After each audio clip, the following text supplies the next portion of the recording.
Welcome back. My name is Rachel Gonzalez. I am a recovering perfectionist, just trying to become more like Jesus and live in God's perfect will for my life.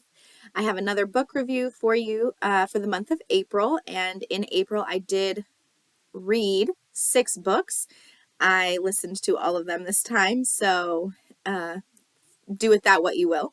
But I'm going to go through all 6 of them. The first 2 were more like nonfiction books, and then the last 4 were a series, and I'm going to get into kind of why I got hooked on that. So, the first book I read in the month of April was Cribsheet by Emily Oster, and I listened to this on Libby.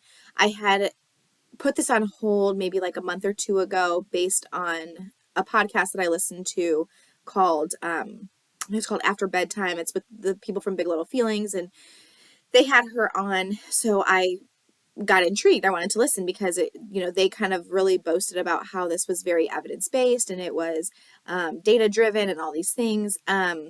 However, I didn't feel the same way. So I gave it a 3-star because I thought that some of the information in it was okay, but some of it was very biased. And, that's just how it is with data, right? Like you can skew data to be one way or another. And so Emily really says that she's like a data driven person and, that she's looking at all of the facts and different research studies and things like that. But the fact of the matter is that you can literally find evidence for doing whatever you want, right? So a lot of the things that were presented were big hot topic issues, like if kids should sleep in your room or not, if they should sleep in your bed or not, if they should do baby-led weaning or purees, or, just the things that we all talk about and the things that we say, like, is this really better or not? The overall theme of the book was that nothing is really better than the other, going to daycare versus staying home, formula versus breast milk. Like, basically, at the end of the day, she's just like, okay, we'll just do whatever you want to do, and your kids are probably going to turn out fine as long as you care for them and raise them. But I feel as though a lot of the information that she presented, she would say, well, do with this what you will, but this is what I did, and this is why it's kind of superior. Not that she said it in those words, but that's how it felt, right? Like, this is what I did, and it was, we did fine. So there was also a part in the book, again, where this was very biased in my opinion, and it just had me like rolling my eyes because it talked a lot about like vaccination, and I'm not going to get into my opinion on vaccines or whatever, but it was very, it was basically like, if you don't do this, you're a horrible person. So I thought that was interesting that we're reading a book that's supposed to be data driven. That's, she's touting this thing that like, oh, I'm just presenting facts, but then had pretty strong opinions about certain things. So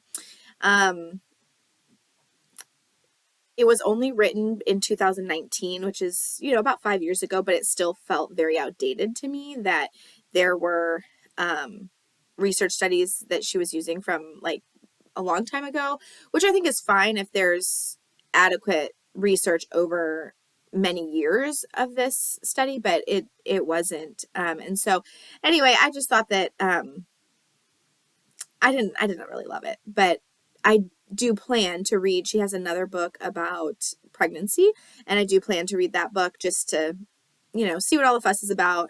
I'm not saying that I wouldn't recommend this book, but I'm just saying that I would take it with a grain of salt. I, listened to it and it didn't sway my opinions on anything because I didn't really think that it was very definitive. So if there would have been something that's like, and these are the outcomes that show that one thing is better than another, or, whatever, then I might have had some different thoughts on it. But really, it's just like, everybody turns out how they're going to turn out, whether they're breastfed or formula fed or whether they slept in your room or not. I mean, these things are just things that we care so much about as parents. And truly, like, when we're in our 30s right now, like, I don't, you don't know if I was breastfed or formula fed, if I slept with my parents or not.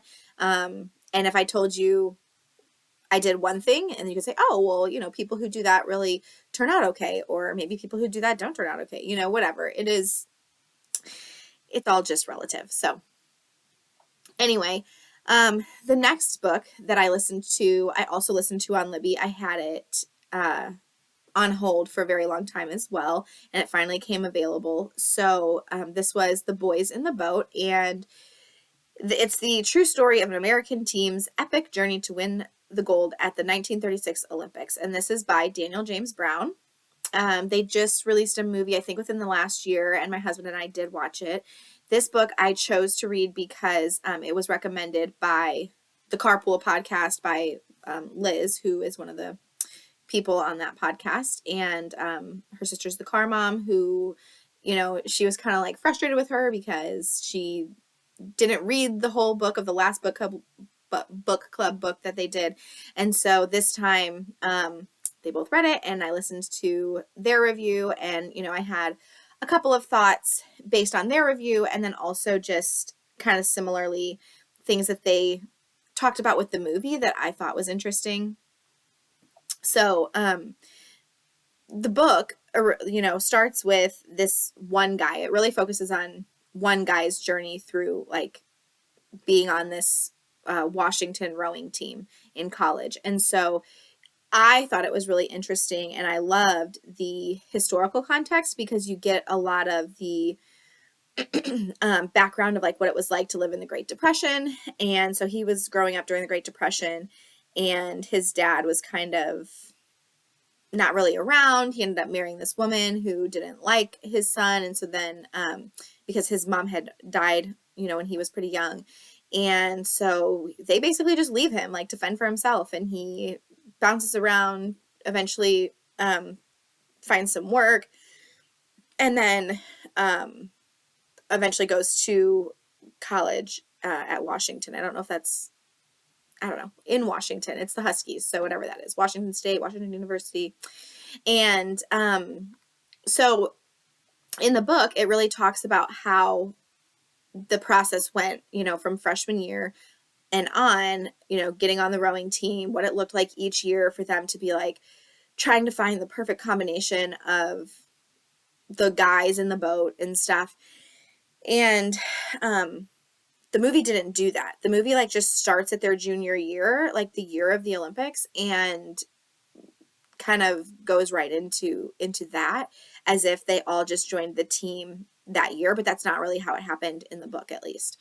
And it is a true story because it's really based on this actual team going to the Olympics in Germany in 1936. So I thought that, you know, it was one of those things where I didn't really think I was going to be that interested in it. And then all of a sudden now I'm like wanting to become a rowing fan. I also do find history to be intriguing once I'm into it, but like this isn't something I would have originally gravitated toward, like the Great Depression. But it does have me wanting to find out more about the Great Depression and like hearing more about the hardships that people faced. I'm sure that, you know, Joe is not the only person who grew up on his own, you know, where his parents were off doing other things. So just super fascinating stuff like that.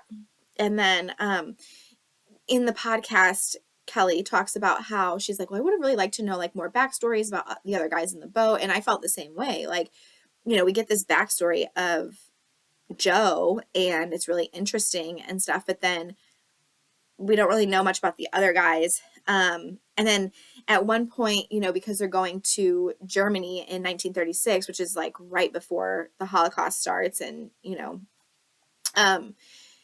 they go over there and one of the guys finds out that he's Jewish, like beforehand. It's like, it would have been just super interesting to know more about that, to know more about his heritage, about his family, to know about why all of a sudden, right before he's about to go to Germany, he's being told this, because the guys who were going over there and, you know, everybody who's going for the Olympics, I think some people kind of knew the viewpoints of Hitler, but I don't think everybody really understood fully. And obviously we know looking back, like how horrible it got, and it was just the beginning. So I don't think that people could have really known, but just interesting that, one of the guys happened to be Jewish, and like what would have happened if he would have been found out that he was Jewish. Just all interesting. And then also like this is really more in kind of done up in the movie, but like Jesse Owens was going to that Olympics as well. And so you don't really get as much about that in the book, but in the movie they show him, and the guys talk to him and stuff. And I thought that was really interesting because he says, they're like, oh, we're going to go out and show these Germans, what's up. And he was like, no, I'm here for the people back home. And I thought that was cool, showing like kind of the beginning of civil rights and things like that, because he's like, no, these people back home need to know that I'm worth something, that I am somebody important, going into that. So it definitely felt like a fictional story. And I think that even watching the movie, it felt very fictional. It's one of those things where it's like, there's no way these guys are going to win. And then they do. And so it's just, it's unbelievable, but it was real, and it's real. And it's so funny the whole time, exactly what's going to happen because it's a true story, but you still find yourself being like, oh no, what's going to happen? My husband, during the movie, there was one part where they're rowing and then he's like, oh, the boat's going to break right now, because it really felt that way. Like they were building it in that way. And then, they just ended up winning. So, just, I thought it was a really good book overall. I do think that there was, during the actual Olympics, like once they got there, there was one guy who was very sick. And I thought that the whole book part of that, like the way that it read was like kind of creepy, honestly. It didn't feel that way as much in the book. And I feel like or in the movie, and they didn't really do it up as much as I thought they would.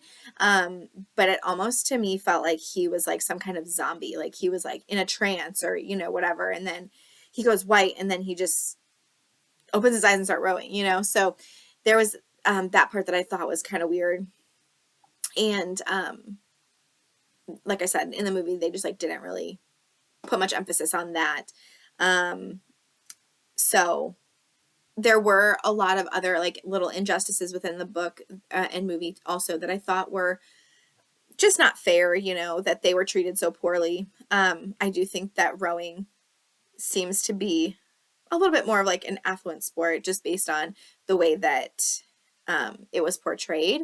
And it's funny because these guys, they all like, the guy goes by and he's looking at their shoes and they'll have holes in them and stuff. And it just shows that it doesn't matter really like the money you have, or these guys who have been rowing since they, like they said, like could get into a boat. It's truly about the people who put in the effort and put in the grit to do it.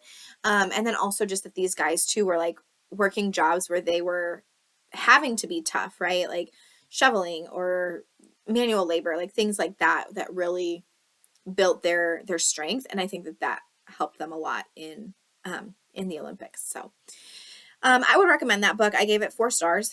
So it's not like my favorite book, but I definitely would recommend reading it. I would recommend the movie. As always, the book is better than the movie. So I would read the book first, at least. And that helps you get more context, because there were times when I really did have to just like stop and tell my husband about what was going on, or, give him a little bit more backstory because I felt like it wasn't being given. So, then the book club that I'm in a Facebook group with some women, that I used to work with, they decided on a book this past month called Twisted Love by Ana Huang, I think is her name. And, so like whenever the book club picks a book, I always read it because, I wouldn't have just like picked this up on my own, but thought, why not? I'm going to read whatever they're reading. And then I didn't realize that it was a 4-part book series. And if you know anything about me, if I start a series, I'm going to finish it because I have to know what's going to happen. Even though I didn't love the first book, still had to finish it. I had to know what would happen. So, the first book, Twisted Love, I listened to on Hoopla, and it's a girl, and she has 4 friends, and so it like really like goes after her, like talks about her life, and then her life with her friends, and then also her brother she's really close with. And so her brother ends up leaving to go do some like medical stuff, I think in Africa or somewhere, some other country. And he asks his best friend to look after his sister. And immediately, they're kind of like at odds, and they're like, just nipping at each other. And you can tell, like, okay, well, they're obviously going to end up together, or something's going to happen between them at least. So you get like that whole like love hate between the two of them, while her brother is gone. And then pretty soon, yes, they start to kind of connect. And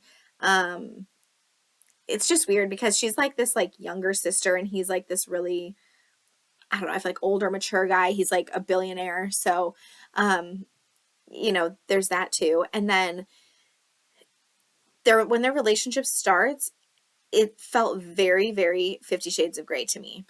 Same kind of thing where he's like, well, I don't believe in love, and, sex for me is like very, I don't want to say mechanical, but it's not like we're not making love, and some of those scenes were a little bit uncomfortable to read. So if you don't, if you read 50 Shades of Grey and you loved it, you would probably like this. If you read 50 Shades of Grey and you thought it was kind of gross, or you didn't read 50 Shades of Grey because you were worried about the sex scenes, like, this is pretty similar. And then throughout the book, you kind of learn more about Alex, the love interest, and Ava, who is the girl. And you kind of learn like where their insecurities are and just how they got to where they are now. And then at the very end, there's like a crazy twist. It causes, that would, I guess, be like the problem here. And it causes some differences between Ava and Alex, and then also between Alex and his friend Josh, who is Ava's brother. And so really at the end of the book, you kind of are thinking like, it didn't work out. There's not really much going to happen here. And then like, and you kind of understand too why, because this guy who's like a billionaire and people are after and, don't really love, he like kind of is trying to protect her and stuff. But then at the very end, one of her friends, Ava's friends, her name's Bridget, comes to talk to Alex and basically talks sense into him and is like, you're an idiot. And I thought this was really cool about the books, is that then there's like an interaction between Bridget and her bodyguard that, like Alex notices. And then that is actually the basis for the next book. So I'm not going to tell you how this book ends because I think you might want to read it. And if you want to read it, I gave it 3 stars. But I think that if you're into like twisted romances, I think that you'd probably like it. So the next one is called Twisted Games, same author, Ana Huang. And I thought this one was actually better than the first book. And I'm glad that it wasn't just like another book told from like the same characters' perspectives. Like, this is completely different. It is 100% about Bridget and her bodyguard. And so the reason why Bridget has a bodyguard is because she is a princess, and she left her country to come to the United States to go to college, where she meets Ava and the other 2 friends in their friend group. And, she's just living like a normal college life. And then you get like, so she had a bodyguard for a long time that they loved. And then he like was married and was having a kid. And so he had to finish being her bodyguard. So then she gets a new bodyguard. And then you get that whole story of like how he came in, what it was like for them, how there was like, some tension between them and stuff. And then obviously like it blooms into their relationship. I did like the backstory on this one a little bit more. I just like the characters better, I thought. And then I thought their love story was pretty good. This book also, I would say, had a little bit more of like feminine main character energy kind of thing, like where this princess is not just like, she's like, I'm not just a princess. I am an heir to a throne, and so she really shows her strength, and she honestly, like, for a little bit was like getting a little bit vindictive there. And I thought that was kind of cool to see, like, just like the political scene from a female's perspective, like trying to be in the mix. And I'm not really like into politics. I'm not into kings and queens or like things like that. But I thought that the way that this was written was very good. So 4 stars for that. I did listen to that one on Hoopla. It is available there. Twisted Games, I would recommend. I wouldn't recommend probably reading this without reading the first one because you might be a little bit confused in some areas, but it is a completely different story. So there's that. Then the third book, Twisted Hate, also by Ana Huang, I thought was fine. This is about another friend in their friend group. So it goes through all 4, the series is about all 4 girls. So now it's the third girl. Her name is Jules, and she was Ava's roommate and kind of like a little firecracker. Like, she just says what she thinks. She doesn't care about what anybody thinks, and throughout the book, you get a little bit more of like why that is. And then, her love interest, which I'm not going to give away because there's like a whole build up to it if you read the first 2 books. And so, but again, at the end of the last book, they kind of allude to this relationship that's going to form in the third book. So I thought that was, again, like a cool little Easter egg for the next one. And, but like, and obviously when I read that in in the second book, I'm like, oh, this is going to be the situation in the next book. So kind of already knew going into it who the love interest was going to be for her. And then, yeah, so then you get her kind of backstory. You don't really get the guy's backstory as much, which is fine, but you really learn about like her and why she is the way that she is. She has a lot of insecurities, just like the other girls, kind of thing. So, then like, but pretty much throughout the entire book, she doesn't even tell her friends about this. And like, there's a reason why, but also it's like a very intense relationship. And so, the whole thing is just about the 2 of them basically, and not so much like there's not a whole lot of other people or like outside influences within the book. And then the same thing happens where like they kind of like have a falling apart, and there's a big issue. And to be honest, I was like, this is the one that they're not going to get back together. And if you want to know if they get back together or not, you should read the book. That one was Twisted Hate. I gave it 3 stars just because I wasn't as interested in it as I was with the previous one. So, but still a good book nonetheless. And the last one in the series was probably my favorite one. That one was called Twisted Lies, also by Ana Huang. I would give that one 4 stars. None of these books were 5 stars for me. But the reason that I liked this one, the last one, the best is because there wasn't as much of that like raunchy BDSM type of sex. And so, I liked it better. There was more of like a connection, a romance, budding and blossoming. There was like more build up to it. There wasn't as much like, I don't know, just like disgusting language, like the way that they talked. And then of course by the 4th book, you're like, okay, she's written sex scenes so many times that like all of the things start to sound the same kind of. And so I was just kind of over it by that time. So I was like glad that, I was glad that by that point,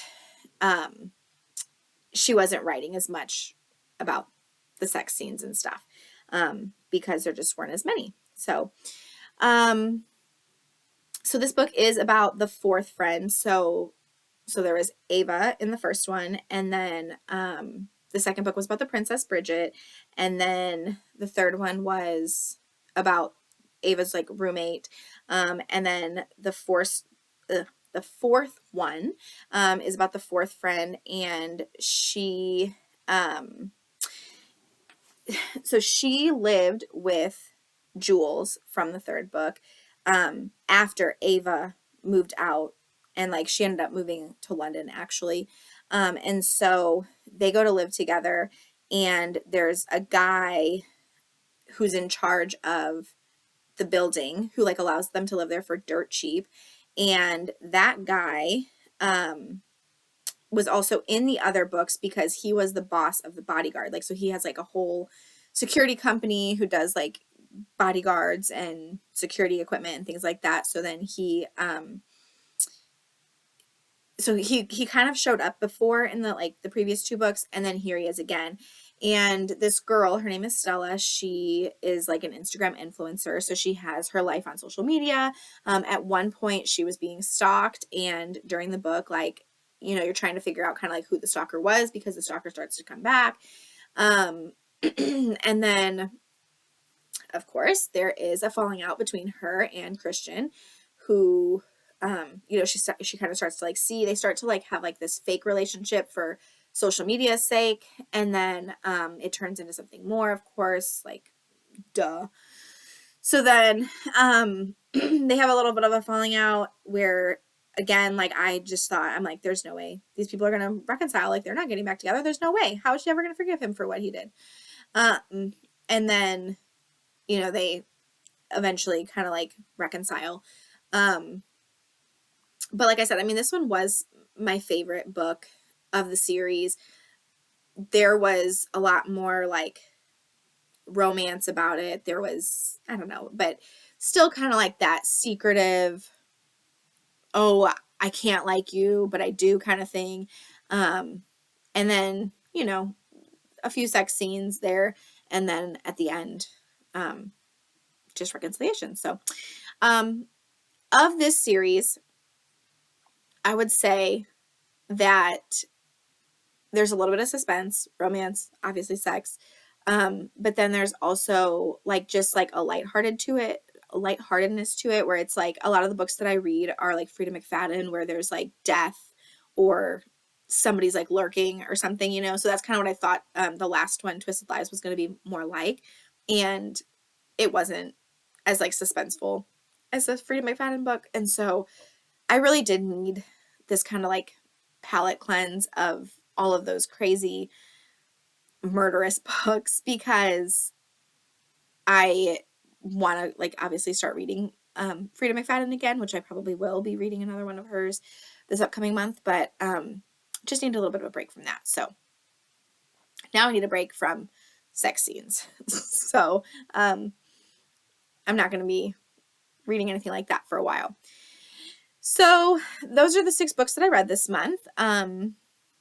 If you got this far, thank you for listening, and I hope that one of these books sounds interesting to you, or that you might want to pick one of them up.